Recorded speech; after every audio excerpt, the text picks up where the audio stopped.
Give me a countdown to 3, 2, 1. 3, 2, 1. And this is the Wisdom Table, coming to you from the Grant Houses in Harlem, USA.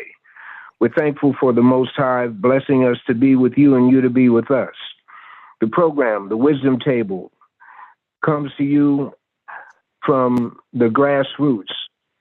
And anything that you hear on this program, we ask you to check it out. This program does not reflect the views, attitudes, whims, deeds, or any other proclivities of the management of this NYCHA development. Neither do the views expressed here reflect on the resident council. However, the program does reflect the research done by the participants in the program. And in this series of interviews relating to the DEA attack on Black doctors, this is the story as the individuals have experienced them. So it's not a matter of having read a book. It's not a matter of having an opinion. It's a matter of sharing with the audience what has been going on. This series of interviews relating to the plight of Black doctors, dentists, pharmacists around the nation is something that one could say, well, that's that's you guys. You make a lot of money, and you just did something to blow the opportunity. However, it's more than that. It's a story that's grabbing the attention of national news agencies such as the Associated Press. There's an article that you can look at in your spare time. You have to do the research to get it. It's written by Kate, K-A-T-E, Brumback, B-R-U-M-B-A-C-H. And this appears in the Daily News. It's an Associated Press story. And the headline is Black Doctors Face Racial Discrimination. And that's another aspect of what's happening with Black doctors in the USA. And this article appeared in the Daily News, but it's a Associated Press article, once again, written by Kate, K-A-T-E, Brumback, B-R-U-M-B-A-C-H. Today's guest, we have segmented a piece of time for Dr.Norm Clement. He is a pharmacist, and he has been under attack for a few years, and they have drained him of his resources. And this is the kind of situations that a lot of doctors, Black doctors, have been placed in. But tonight's guest is the son of a doctor, and he's going to share with us the family situation, his father's situation, and it's an interesting story. Our guest name is Brother Clint Battle, and we want to thank you for joining us on the Wisdom Table, dear brother. God bless you. Yes, God bless everyone also, and thanks for having me. And Brother Clint, what is your father's situation right now? He's currently in prison in Pensacola, Florida, federal prison camp for he got a 12-year sentence. So he's down there waiting on an appeal. So we're gonna hopefully that goes through, and we'll either release him from prison or knock a bunch of years off his 12-year prison sentence. And how long has he been a doctor practicing? He had his own office? Yes. Okay, how long has he been practicing medicine? 1980. 1980, and his scholastic background? He went to Pearl High School in Nashville, Tennessee. Then he went to Morehouse College at the age of 16 years old. Then he went to Tufts Tufts Medical University, medical school, and graduated there with his MD. And then he did his residency at Baylor in Dallas. And then he met my mom up in Boston, and then they opened up a practice down here after he got done with residency at Baylor and in Fort Worth, Texas. We went to Baylor in Dallas, Texas, then he opened up his practice in Fort Worth, Texas, which is okay. where Go ahead. Oh, I'll say that's where my mom grew. My mom grew up in Fort Worth, so they came over here, opened up their office in 1980. My mom's a dentist. She went to Tufts Dental School.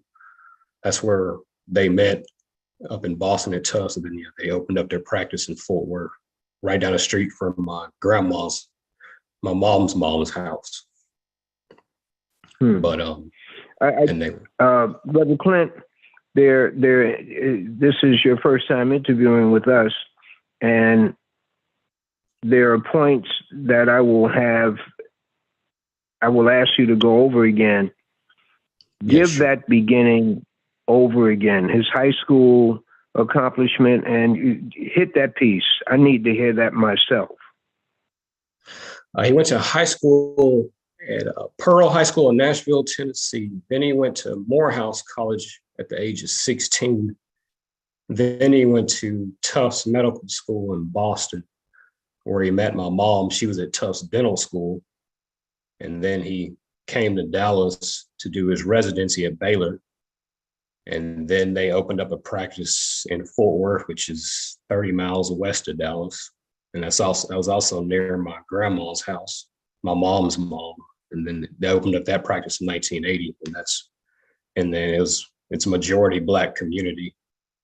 Over the last 5 years, though, there's been a lot of Hispanics. It's kind of turning into majority Hispanics, but for I'm not clear on the Spanish speaking people background. What significance is that to his service? Actually, it's not really. Well, it was just from 1980 to about 2014. It was pretty much majority Black neighborhood, but now it's turning. A lot of Hispanics are moving in, but yeah, I guess yes.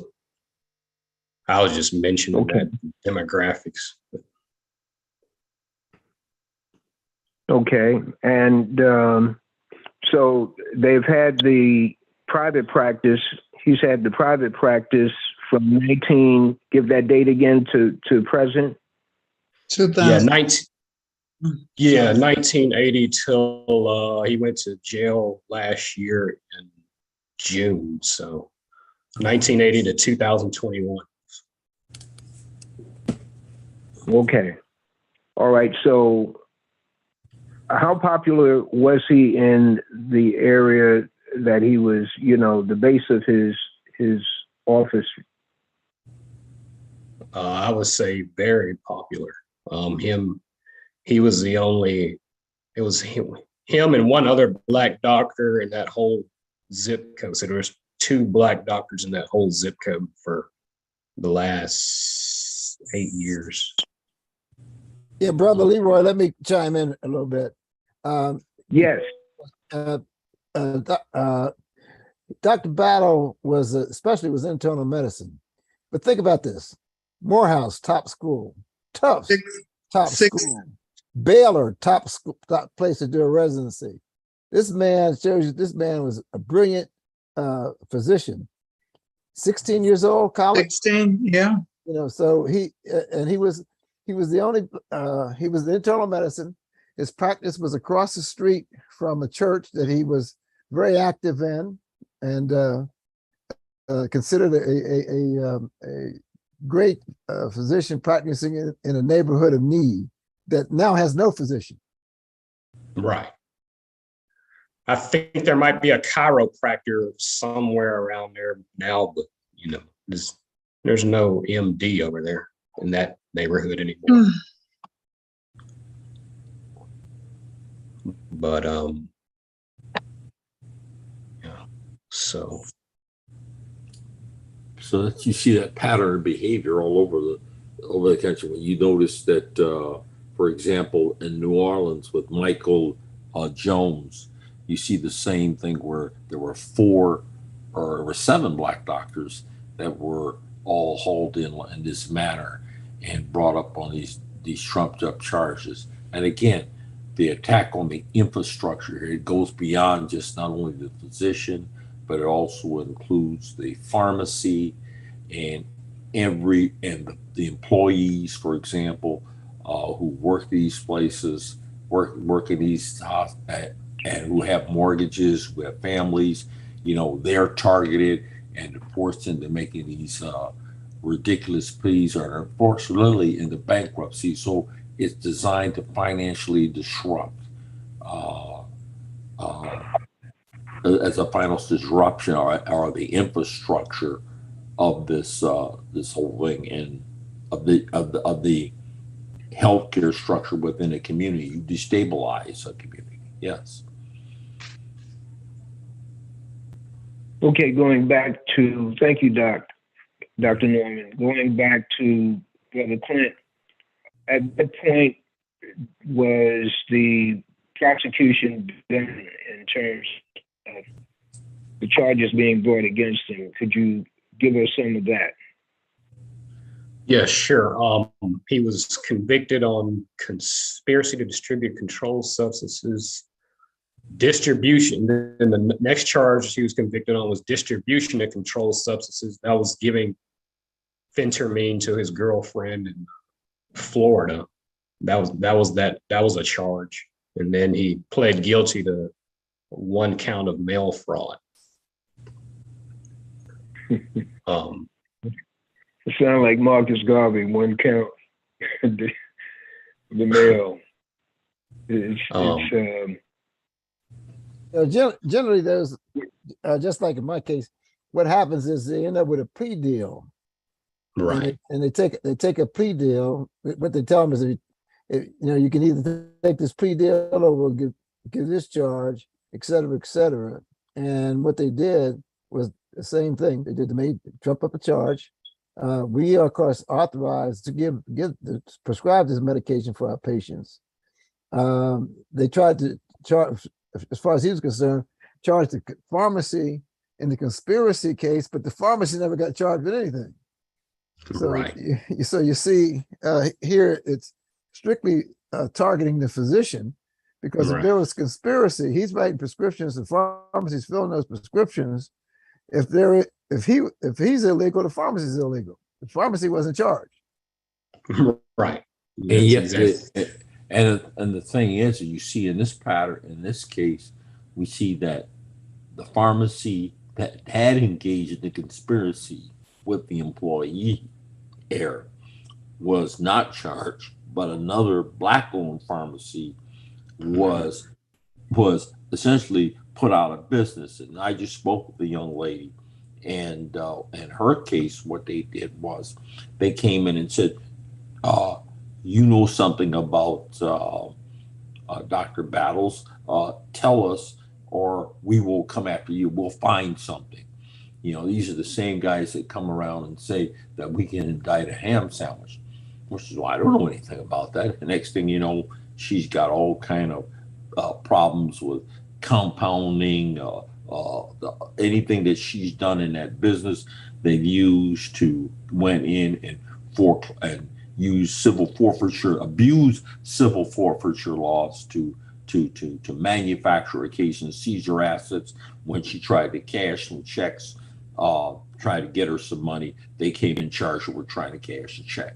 And she charged as a drug trafficker, drug dealer. And in fact, again, you see this one pattern, except is authorized. She's authorized to have these medications on board.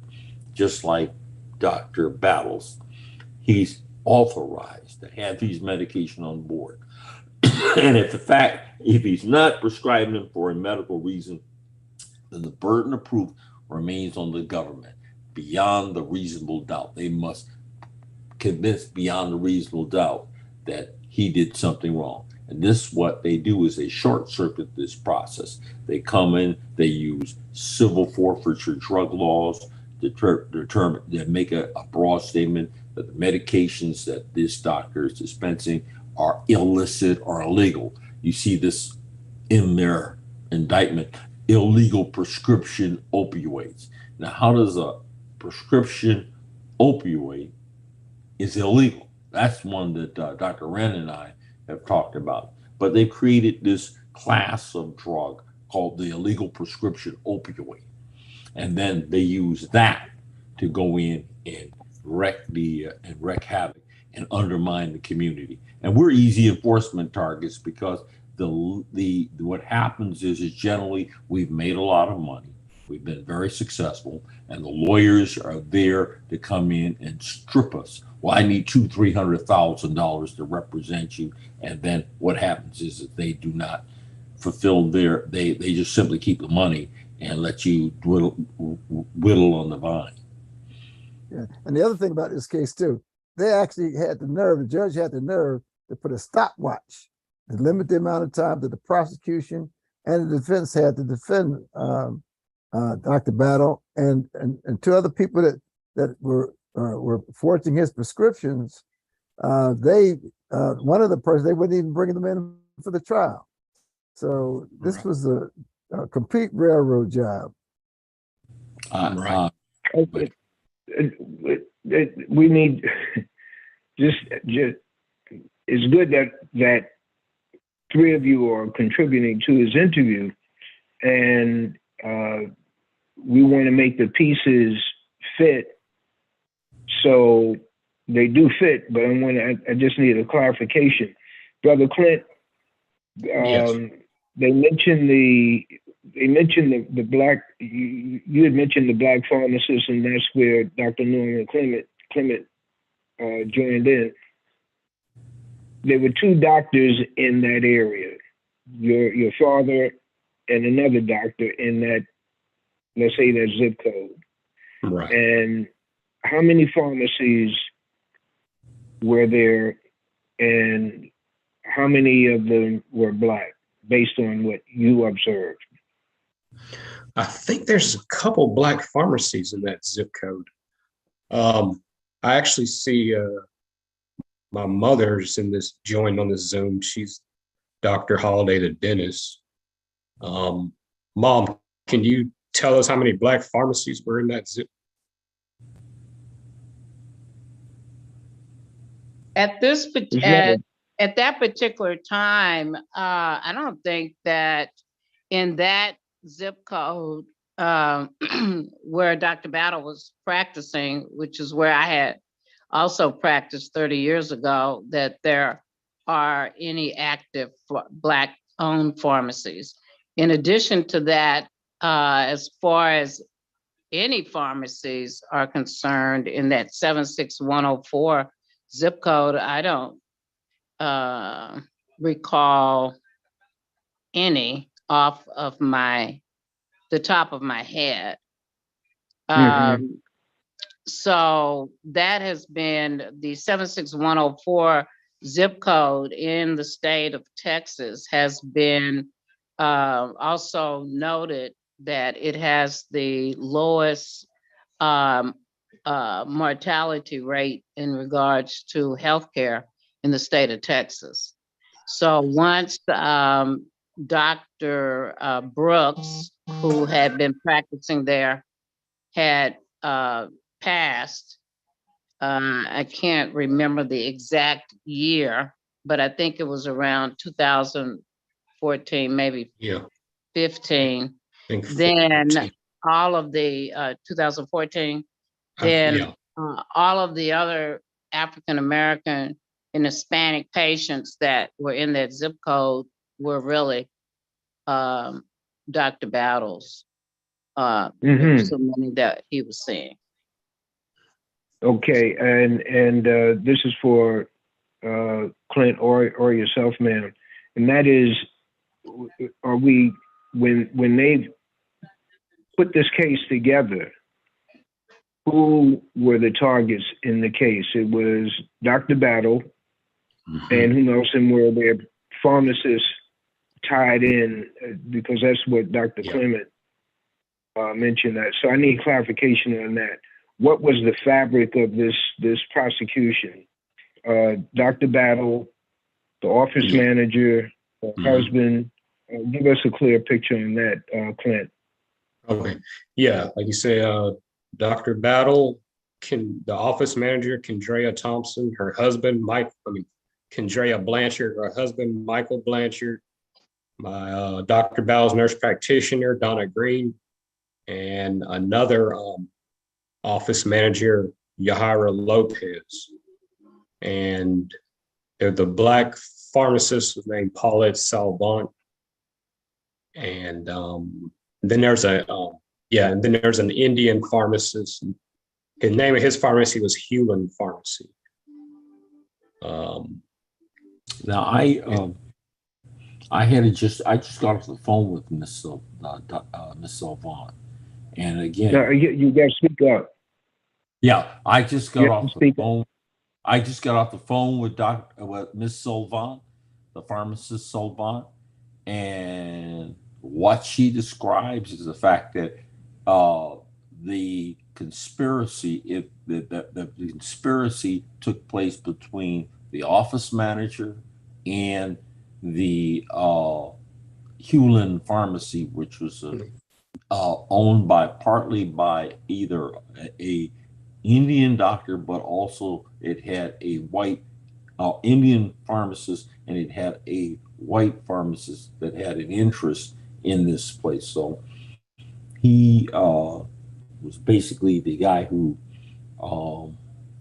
they had like 14 pharmacies, and Miss Salvant had two pharmacies, two buildings. She had a home medical supply, and she had a pharmacy. She was a pharmacist there. And so was she, the clarification, was she tied in under threat of the DEA into this case to what involved? Was she a separate? Yes, ma'am.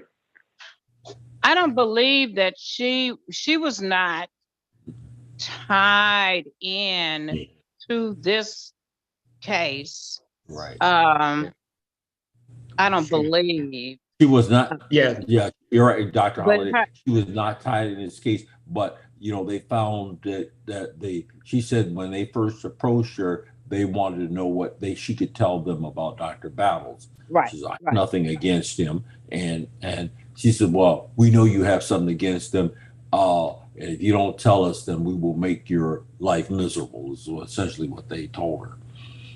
She just and the other thing about it is that her pharmacy was not located in that zip code. Actually, her pharmacy was located in Arlington. Early on in that zip code, there was a African-American pharmacist that was located in that zip code. And I'm not sure when he retired, but it was that was Langley's pharmacy that had been that had been there for a very long time. And quite frequently, which happens across the board, whether you're African American or not, if you have association with other doctors and pharmacies, then you tend to refer to them for their in support of them, one, as African Americans, to provide the service, and then also because of the relationship. And so, as we know, when we do things, we meaning Blacks and Hispanics, do things together, then there's a negative connotation.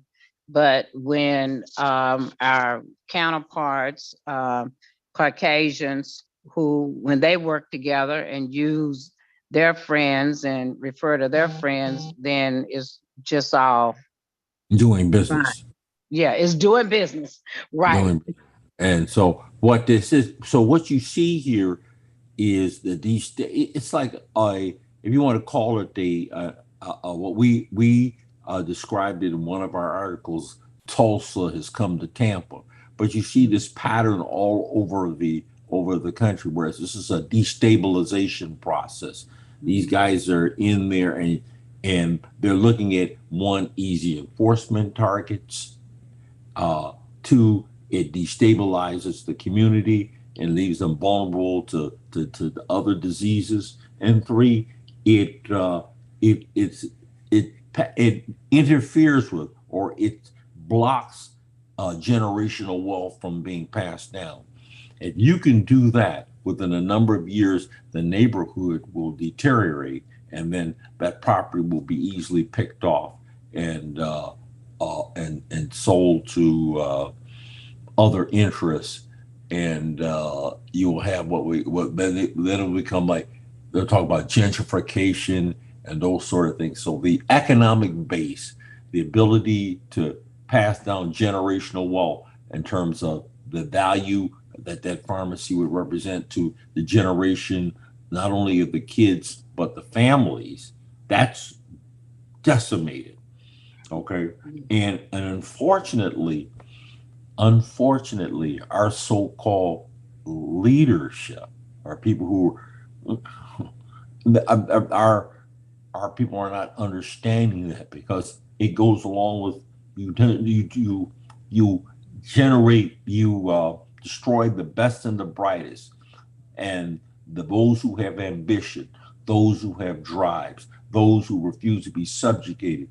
When they are destroyed, then that generational wealth includes education, and that's not passed on too. Then you start seeing a decimation of the school system, where math and science is not taught anymore. So you can't go anywhere you have math and science, but and then when you see hold on a second.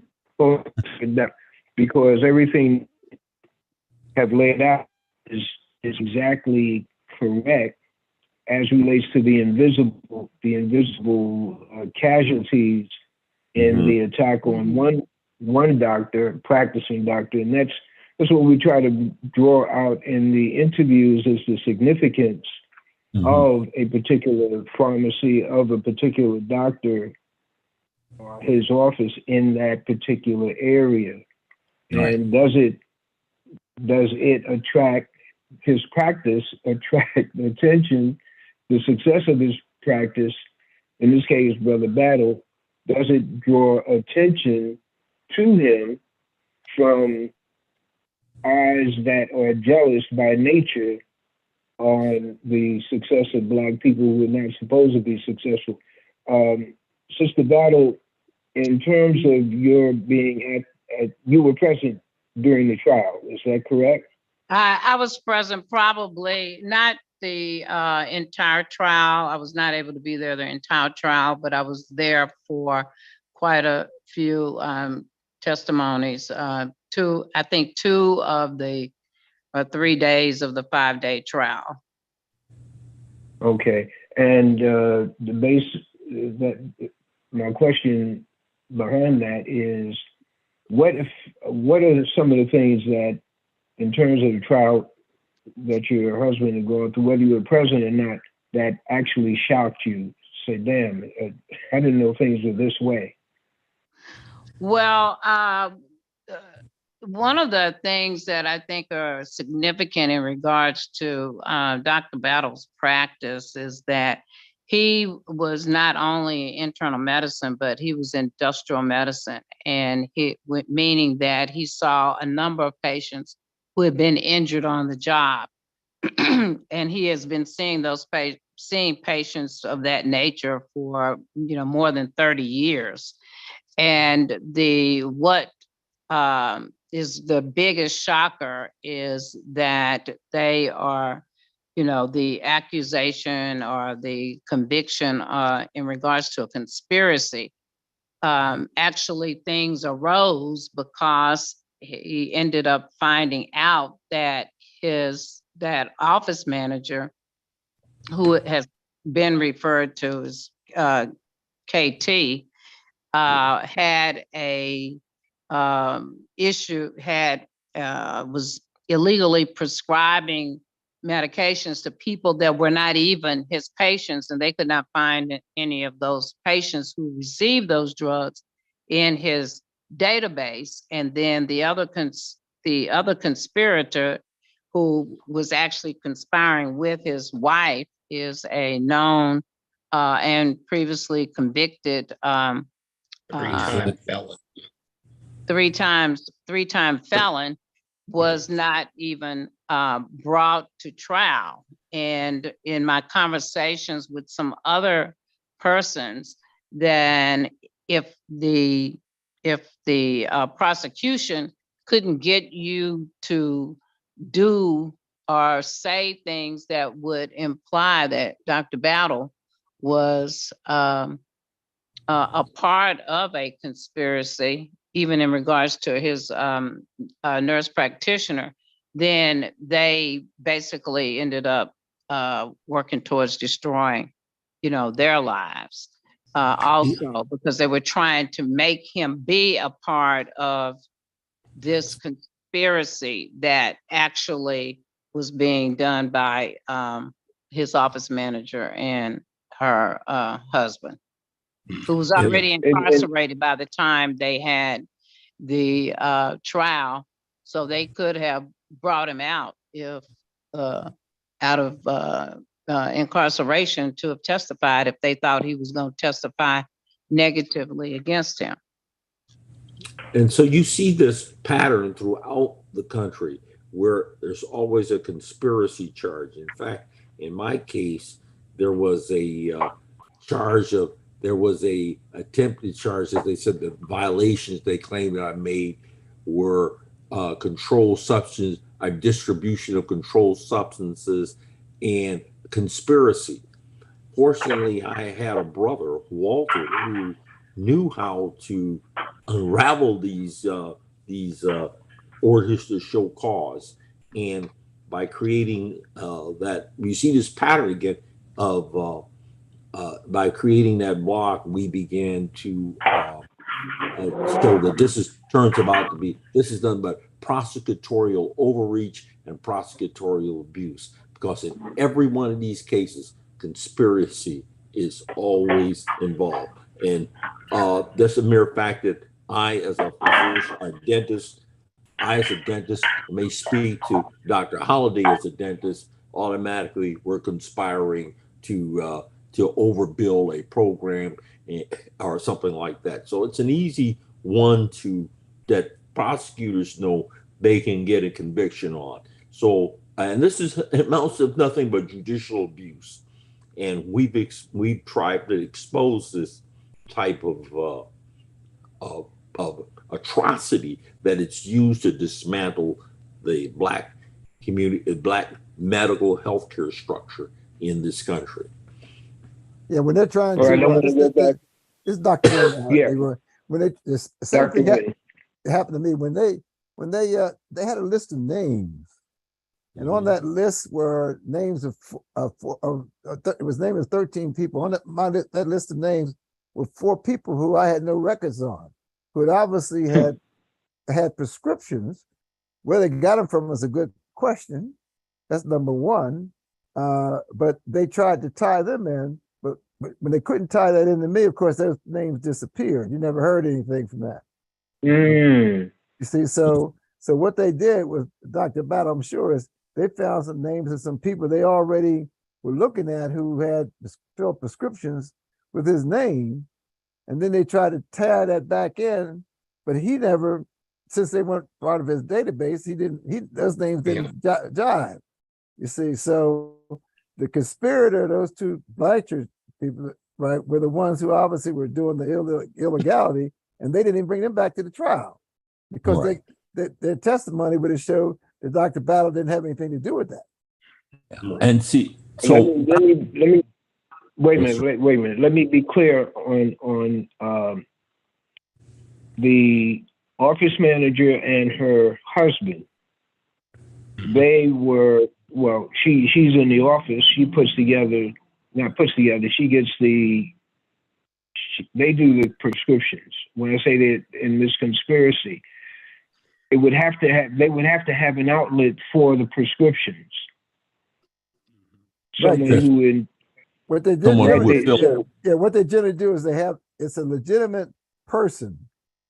The name is legitimate, may or may not be part of the conspiracy, right? But the prescription comes from Dr. Battle. So when it goes to the pharmacist, the name, that person got the prescription for Dr. Battle because his name's on the prescription. But in fact, he never sent that prescription. Right. right. And it's very easy with electronic medical records now to send a prescription in a person's name. Mm-hmm. Okay, so the whole thing is, but they were not good witnesses for the prosecution, so they were not even allowed to come to testify. Now, Wait, but the conspirators were Right. they weren't allowed. that's right. Well, the lawyers. One the defense- conspirator was, Yeah, and that's that was right. KT. That's right. And Yeah. she testified, and actually, she testified that she was doing prescriptions also at Dr. Battle's request for people who were not patients. Yeah. I believe that's correct, Clinton. Is that right? Right. Right. Yeah. She was. She had a relationship with that's the conspiracy was. She had a relationship with the pharmacy tech and the pharmacist. So her pharmacy tech, pharmacist, and KT were all like, they were like, hey, let's, they pulled this scheme, and they were like, yeah, I'll fill scripts even though Dr. Bell doesn't authorize them. Just have your husband come pick them up, and it's fine, and we all make some money. Dr. Bell don't have to know, and I'll go ahead and fill them anyways. So the pharmacist, like I said, the pharmacist was in on it. The pharmacy tech and KT, they were all friends, and they all had their little side business, and Dr. Bell knew nothing about it. So, and understand how the law works. They have to, in order for the pharmacist to be found charged, he has to knowingly and intentionally know that the medications are for the prescriptions are for a non-legitimate purpose. And in this case, that pharmacist did. Now that in itself is a felony, and it's chargeable under 841 and stuff. And he should have lost not only his pharmacy license, but his controlled substance license. That didn't happen. So that lets us know that the intended target here was this, let's put it where the ghost can get, this uppity, arrogant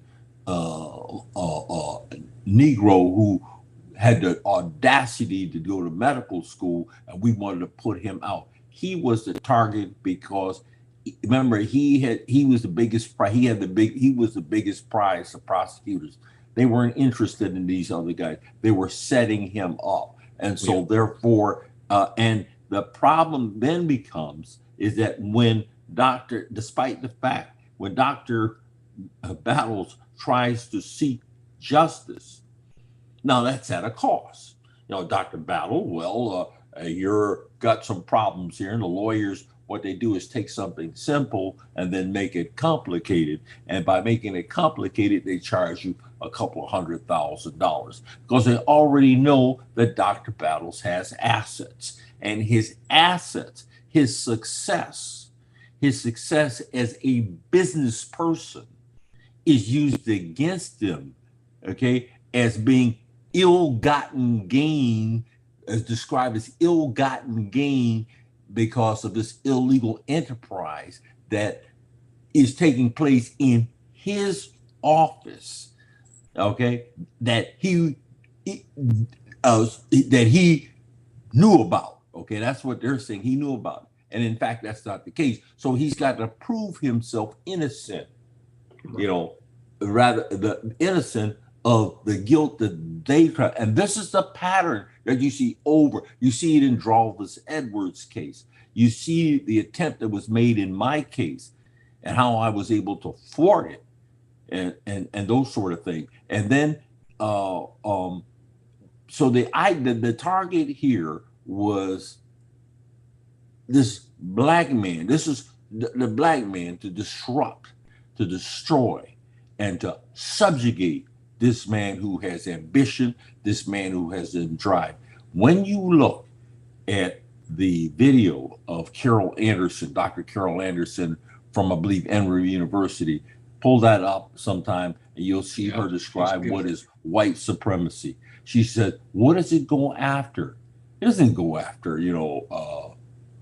common folk. It goes at those who have ambition, those who have drive, those who have fortitude, those who refuse to be subjugated. And Dr. Battles was this person. And then they desecrate his reputation, say he was a thief all the damn time, since he was 16. I don't mean it. So in other words, they marginalize and undermine his the very diploma that he worked for at Tufts University to get. And you see this, and you see it all the time. And unfortunately, I want to go back to Clint. In terms of the defense, what was your observations in terms of your father's legal representation? Yeah, we had found out after he got convicted and went to the main lawyer had very little federal court experience, federal court experience. He had never represented a doctor before. I mean, when he spoke, he was not confident. You could barely even though he had a microphone, you still couldn't hear him. I mean, he was acting kind of afraid. He seemed kind of scared in the courtroom. And so, I mean, it was a bad performance. I mean, he didn't know healthcare law, so. Yeah, this is a miscarriage. How was he? It was one lawyer, and how was he selected? Well, his dad. My dad's lawyer was Lance Evans during the trial. His dad, Tim Evans, was a real big time bulldog in the courtroom. He's a Texas Criminal Defense Hall of Fame lawyer. Well, his dad was like 80 something years old. He got Alzheimer's a few years before the trial started, and so he was Tim, who his name is Tim. He was supposed to be the main lawyer, but Tim, like I said, got Alzheimer's, got sick, so Lance took over. And Lance, who's his son, but Lance is a total opposite personality of his dad. He's real quiet and shy, where his dad was real outgoing and confident and bold. So, and I don't even know if Tim had represented a doctor before or did a peel mill case or anything like that. But it was. And the other question I have is I'll go right back to you, Dr. Wren, I think, is that how long was this conspiracy? What was the time frame of this conspiracy in terms of the doctor saying, hey, the allegation that the Dr. Battle had these people, approved these people writing these bogus prescriptions? That was 2011 to 2017 was the investigation. And the conspiracy, also the conspiracy time frame. Yeah, go ahead, Dr. Wren. Now, of course, we all are at the same crossroad, and that crossroad is once the Supreme Court ruled this summer that a doctor could not be charged with a crime for writing controlled substance that they were authorized to write, then that's where we are in the process, because in my particular case, for instance, my trial judge has assigned to me a pro bono an attorney to bring ineffective counsel charges against my attorney. Now that was generated by the trial judge. Now I think Dr. Battle now has the attorney that argued the case before the Supreme Court. the Right. Ruan case. E. And yeah, so I think you will have a good outcome, but think about this. You can never undo what's been done Yeah. from a reputation standpoint, from a financial standpoint, and somehow trying to get restitution is going to probably be like pulling teeth, getting your license back. All these sorts of things are on a digital, and it's not free. You know, Yeah, luckily in my particular case, my attorney is operating pro bono because the judge agreed that I didn't have any money and gave me representation. But I'm in good shape because the judge is the one that generated that. And I have quite a bit of evidence because I've been active in my case from the beginning, where I even notified my attorney in November the 10th, 2021, when I've heard about the Ruan case. Because when I heard about that case, and then I followed that through the oral arguments and all, because I said, oh, this is going to free us. And it did. But we're still in jail. Even Ruan is still in jail because the process means it got to go back to the lower court and get a ruling first before you can even get out. And this is a slow process, but that's where he is. I'm gonna stop talking now. Brother Clint. Yes. No, Dr. Wren, summed it up well. And this is the pattern of behavior that's occurring through these cases. It is designed to bankrupt you, designed to destroy you, and they can get your name out in the media. It is your reputation which brings people into this service, but at the same time, if you lose your license, you can't make any money. It's designed to strip you of your dignity, and in this case, this is this follows the typical pattern of what's going on throughout this country and stuff.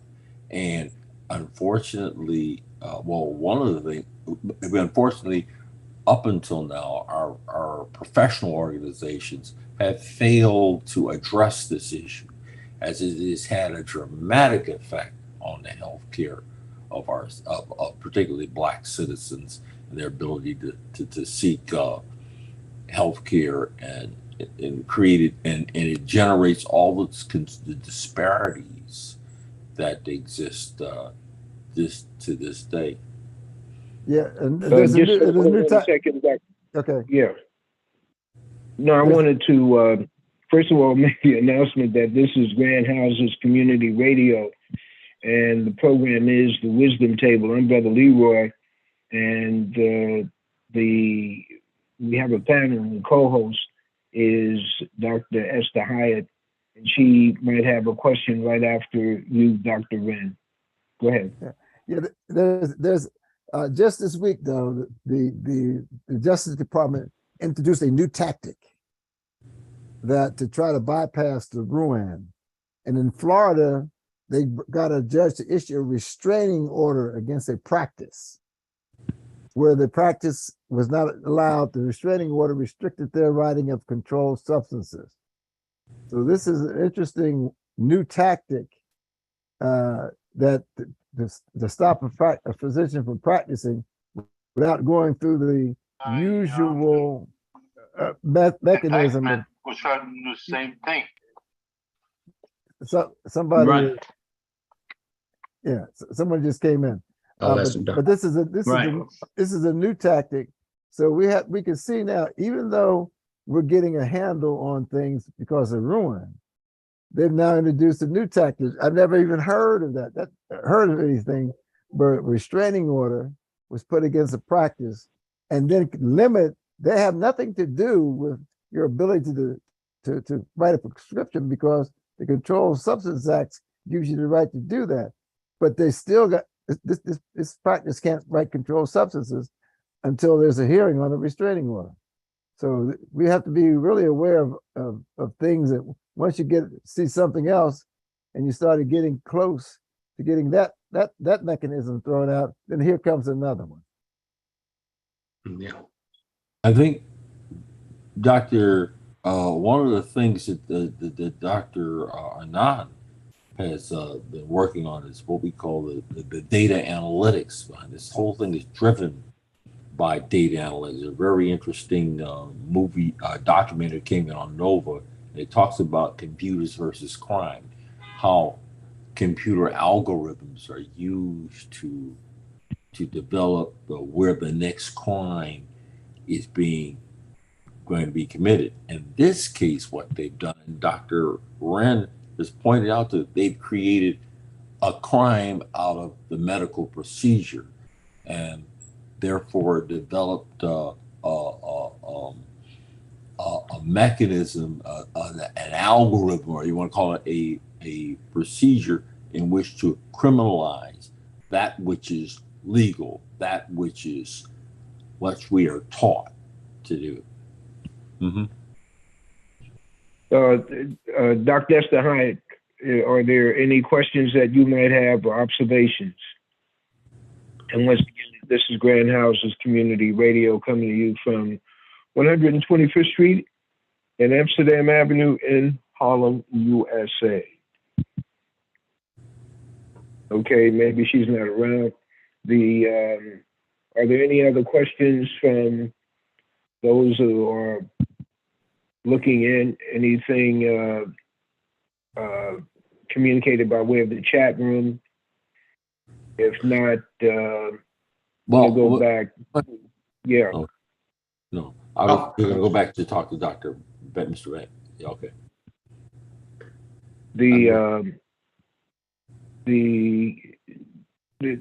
Dr. Wren,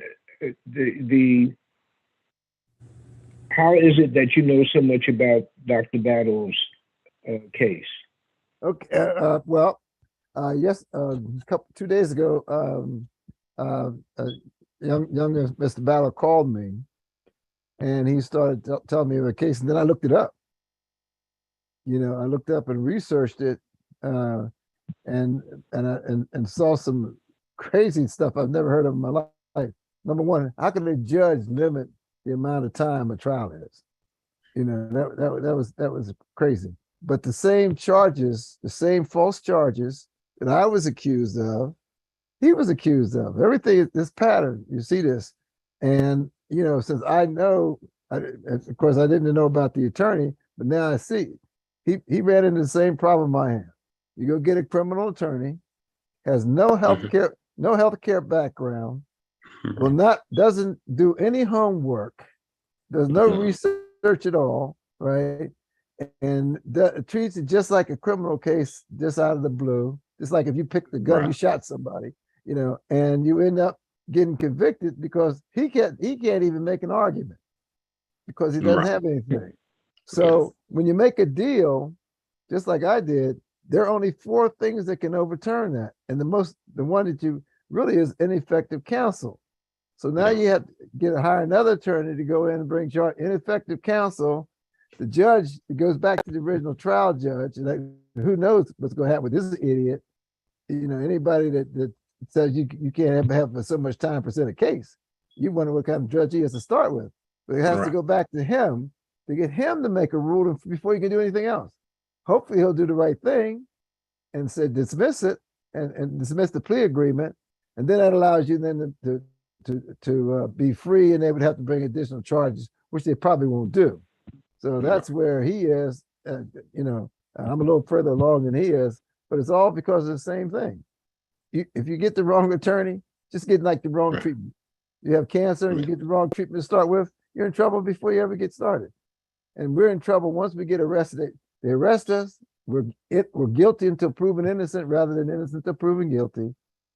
They destroy our practice. They destroy our ability to make money, and they get a plea deal, and you're stuck in this. So we got tons of people in jail right now, tons of people in this criminal justice system that have been freed by the Supreme Court decision that don't even know it. They don't even know it. And then we have this remember, all of this is coming out of the doctor's hide, his pocket, or their wealth and stuff. And when you add these drug forfeiture laws, assets can be seized, you know, and all they have to say is you're a drug dealer, and they can come. Yeah, and what they do, and what they do is they freeze your assets, so you can have no access to those assets, even if they haven't gotten them yet. Yeah, they freeze. Huh? Yeah, they freezed all my dad's stuff. Like in 2000, his trial was in 2021. They freezed everything in 2017. So he and then they finally unfreezed his assets a month before trial, and that's when his attorneys actually started doing some work. So they weren't even prepared for trial. And this is something that I heard later on. Hold it, please. Hold it. Yes, sir. Brother Clint. Yes. What has been the impact of this situation on your family? Well, I mean, the main one is, you know, my dad's not around. You know, he's stuck, and that's the main. He's in prison, and so, you know, I hear the healthcare. I mean, you know, the healthcare is not as good of course, it's not as good in prison, and you know, everybody. I mean, he's locked in he's not locked in a cell 24 hours a day, but I mean, he's in a bad situation. Nobody wants to be in prison, even if it is a prison camp. But you know, and so, you know, I have to handle all his business affairs, his taxes, and, you know, I mean, pretty much everything. I control what little money he has in his accounts. And I mean, I had to do I had to live his life for him now. So it's just wild. And the impact, your relatives, they understand, for example, the kind of discussion that we're having here, or they have lost respect or faith in your dad. I don't know. I'm just asking in terms of the impact. The impact on the community is obvious. Right. Yeah. You know, and they just, what else? Right. Yeah. But at the same time, Brother Clint, that means you're dealing with the issue and you're growing at the same time. Right. And you're on this program, and there probably will be other programs, outlets for you to tell the story of your dad, the miscarriage of justice that has happened with him, and learning about additional stories that I mean, we were dealing with your dad. Your dad was dealing with his situation, but here are these other Dr.Norm, Clement, Dr. Wren, other doctors, other pharmacists who popped up and say, hey, this is going on. This is really a serious, for the Black community, this is really a serious thing. Because these are not people on the corner who haven't had an education or who may have made a wrong step, and they're not contributing anything too tough to the community. They're contributing to their own downfall. This is not that group of people. And here's a man with a reputation who's right across the street from the church. They're trying to build a moral fabric in the community, and he's charged with being involved in the distribution of opioids that could, destroy people's lives. Young, old, Black, white, doesn't matter. In fact, what has been the impact, or what has happened in terms of the church? Have the members of the congregation rallied to him, or is it one of those hands-off things? Yeah, they actually wrote him. They all got together, wrote him a letter, mailed it to him. They call and check on him, or call me and see how he's doing every now and then. They just say they continue to pray. So I mean, they're definitely still thinking about him and praying about him, and so they're concerned about him. And all right, like I said, he was. Go ahead. No, he was like he treated a lot of his patients went to the church, so he treated the pastor's mother-in-law she was battling cancer. But yeah, I mean, that's the thing. People always calling and checking him, making sure he's on. I mean, he's in a low security camp, so there's everybody in there is like white collar crime. There's other lawyers, doctors, a couple of doctors with full work down there with him.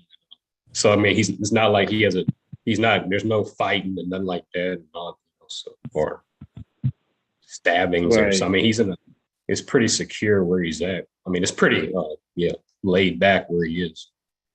So he just he said it's boring. He's ready to get out of there. It's interesting.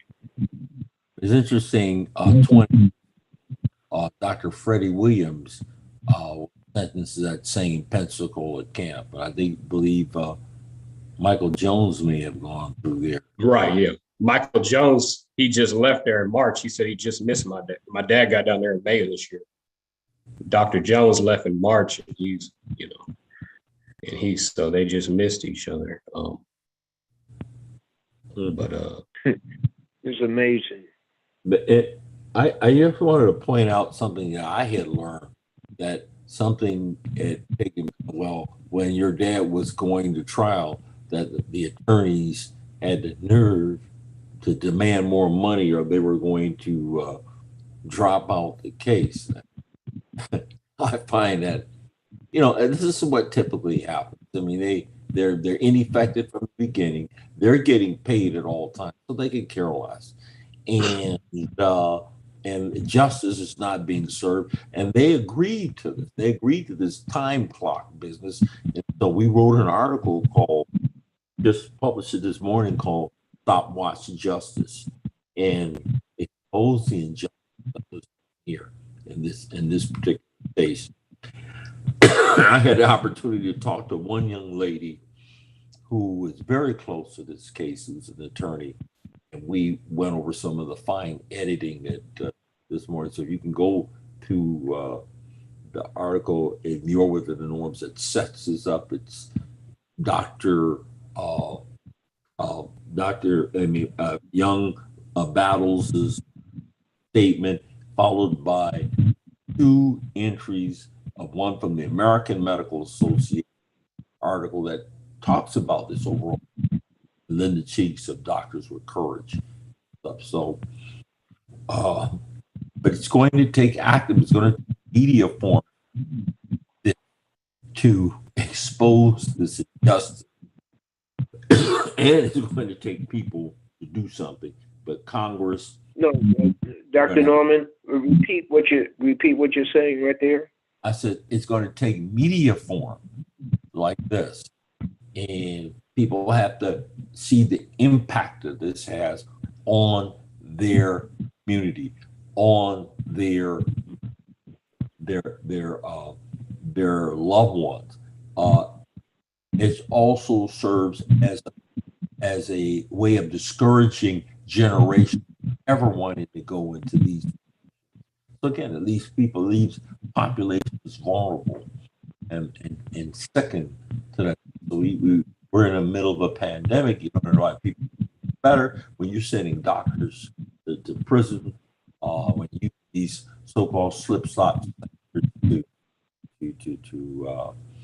undermine healthcare and those sort of things. And there are a lot of articles that we put out about is that how this is done. It's right there. And they even discuss this openly, how they're targeting doctors.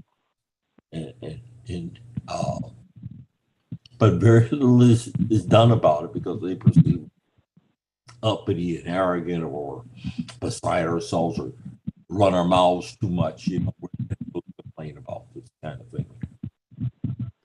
Yeah. Well, go ahead. Oh, I was going to say, I've been on the show before, and I've done a lot of the calculations. I believe I've sent Miss Hyatt. I believe I sent you the spreadsheets that we have of all the doctors, and we categorized all the doctors. And a very high percentage of them are older physicians who are more experienced. minority physicians, single practitioner, independent practitioners. And it's, I think that it's done intentionally, it's done purposely. I think they wanted to say, oh, look, we're going to do something about the opiate crisis. But, you know, it's hard for them to arrest white doctors, you know, just because, you know, they're a majority population, or go and arrest, you know, large groups of doctors at one time from one group.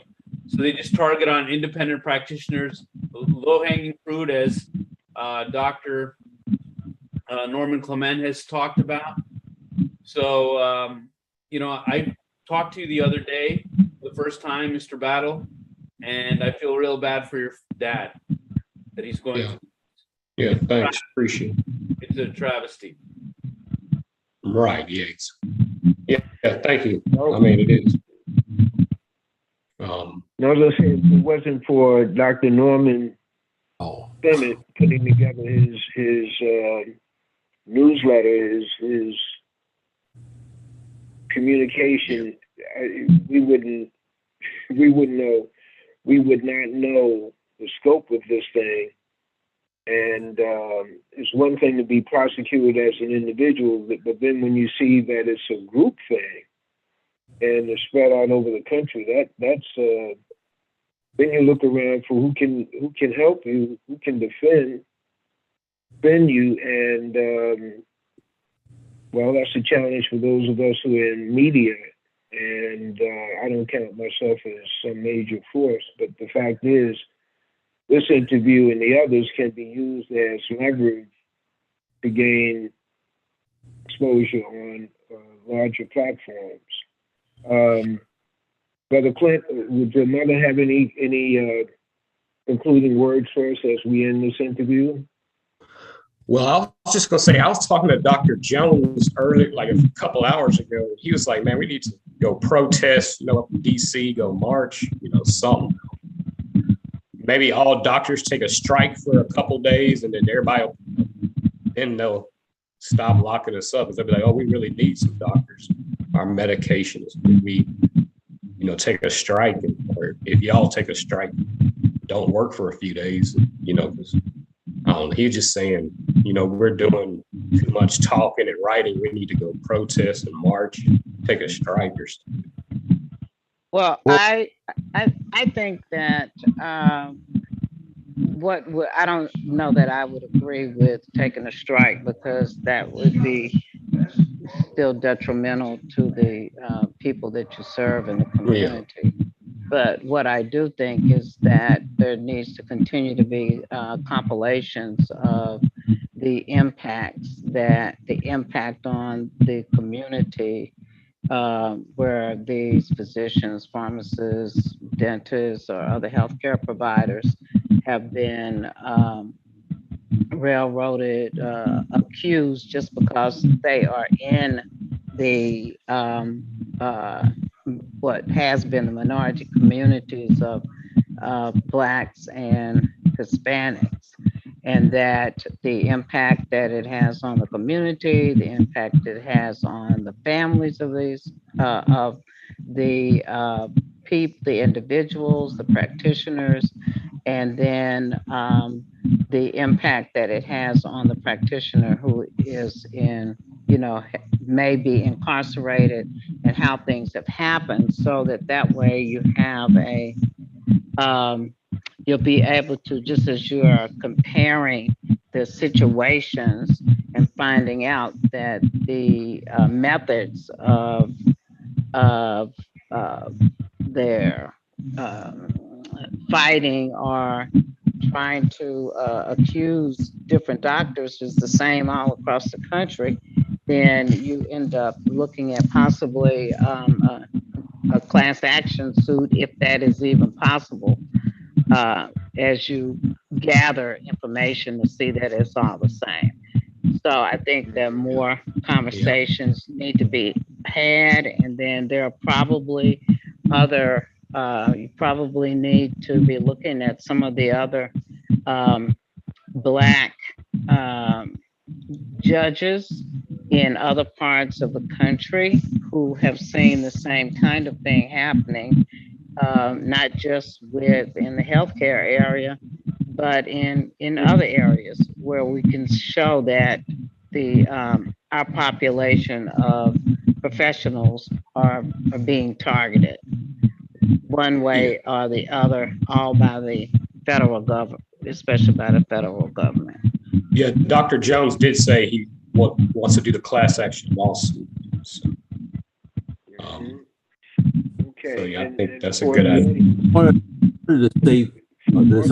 First, thank you for your comment about you're within the norms, but it's been a collective doing for all of us.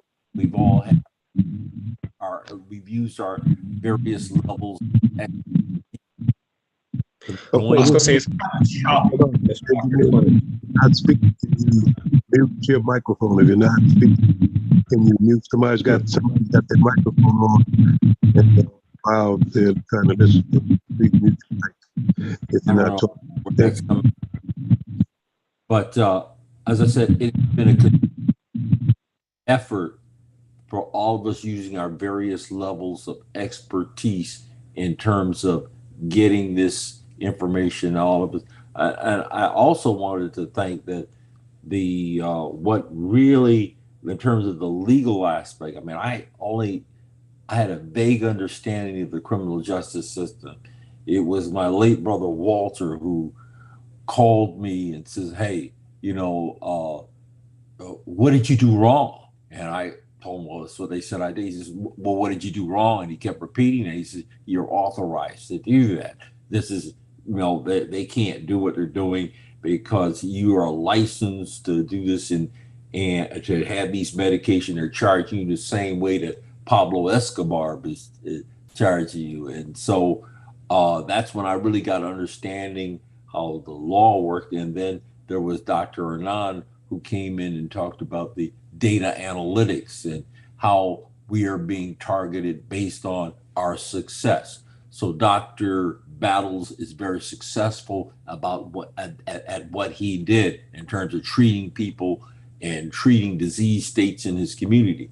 Well, that billing gathers data, and that data is collected, and it's collected, and by him being the top biller, the top person in that area that's doing these procedures, instead of being rewarded, he's targeted as a criminal, and that goes on to what we call, and Dr. Nan talks about a targeting package. You can probably talk about that more. That's the actual word used, as he says. We are like strikes, a place where you want to drop a bomb. That's where we want to hit, and these doctors are essentially eliminated or sent off to prison. And despite all the education that you have, despite all the training, all your training is you're again, we've talked about before, it's scienterized, and the full force of the law comes at you because it's easier to go after that doctor than to go after, let's say, the cartel or a government and those sort of things.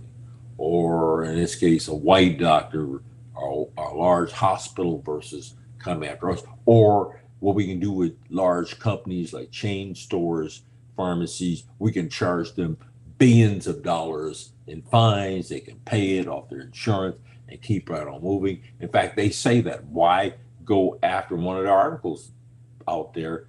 And Dr. Arnon pointed that to us, that that why go after these big companies when, like McKesson, who have Ivy League attorneys and those sort of things, are going to get the fight when we have easier enforcement targets like a Dr. Battle, Dr. Holliday, and those sort of things. And then our organizations that failed to protect us. Up until now, the only organization that I belong to the National Dental Association. They do allow me to post my you're within the norms. No media attention. Also, no media attention. This is one of the few programs that gives a medium, and so thank you so much for providing a medium for all the physicians that have been affected and healthcare professionals, Mr. Baylor and Ms. Hyatt. Thank you so much. Yeah, thank y'all. Mm-hmm. And thank you, Dr. Norm, also. Well, thank you. We will continue to work together. We'll continue to talk about this is a daily fight. Every day we must fight and put this out there because this is an injustice. I mean, imagine that you go 14 years to schooling and you've got a friend that you started off in high school with a buddy that didn't decide to go complete high school and become a drug dealer. And then you go through all this school, all this training, you get your degree in anesthesiology, your residency and all the good things of anesthesiology and that sort of thing. And then what do? You come out and then you run into your friend and they call you a drug dealer. They're using these drug laws. The war on drugs that's the one thing that's got to go. We've got to demand this president.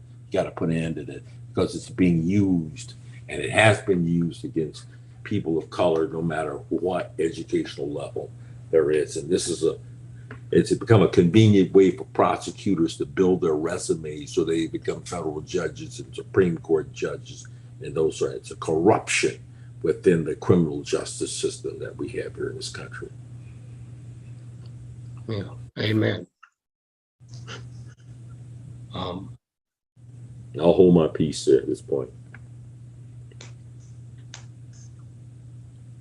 What else?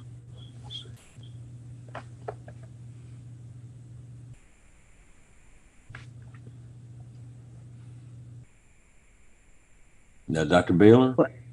Yeah. Oh, I was going to also say, Dr. Halden. Yes. So, do you think you could get Mark Vesey to write a letter to the director of the Bureau of Prisons? Because, on behalf of Dr. Bell. I can certainly approach him and Because ask. Please. Because Dr. Clement told me about they got Congressman John Conyers from U.S. Congressman from Detroit to write a letter to the director of Bureau of Prisons for Dr. Carol Sims, a Black dermatologist, and they went and she got out of prison on that letter. Okay. That happened. So I mean, I just thought maybe that we could try that. Okay. I will talk with him. Yes. Yeah. Yes. Yeah. Yep. Find out what is necessary, what information I need to provide him.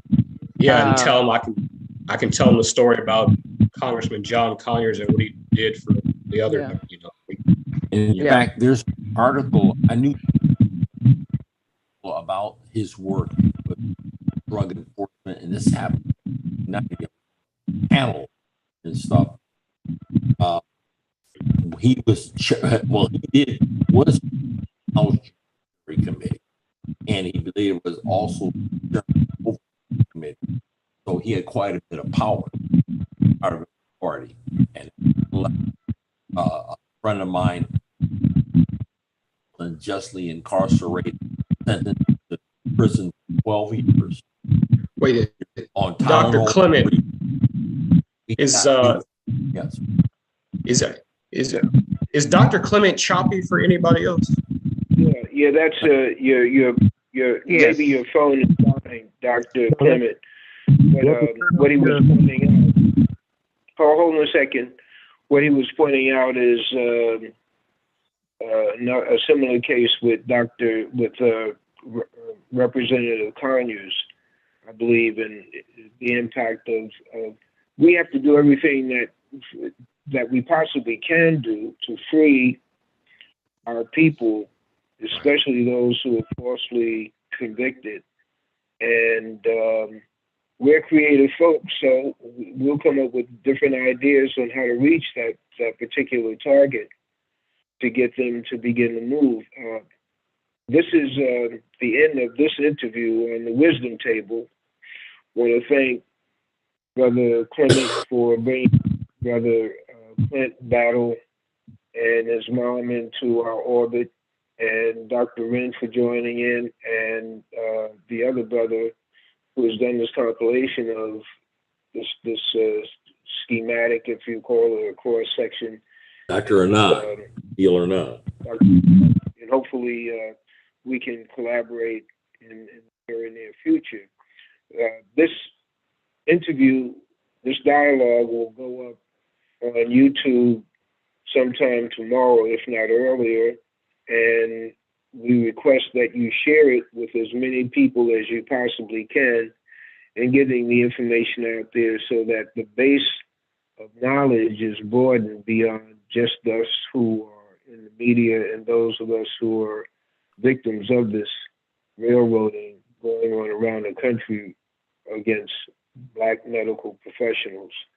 And I want to thank our engineer, Brother Doug and Brother Stu, for setting up this radio station, which is an independent radio station. There are 2 in New York, 2 in public houses in New York, but it's even greater than the houses where the stations are. We are on the internet and hopefully making history. So with that, I want to thank all our participants, the Battle family, Renard, Dr. Wren, Dr. Clement, and all others who have joined in for this session on the Wisdom Table. And thank you all very much. God bless you with a wonderful and a fantastic week. Peace. Peace. Thank you.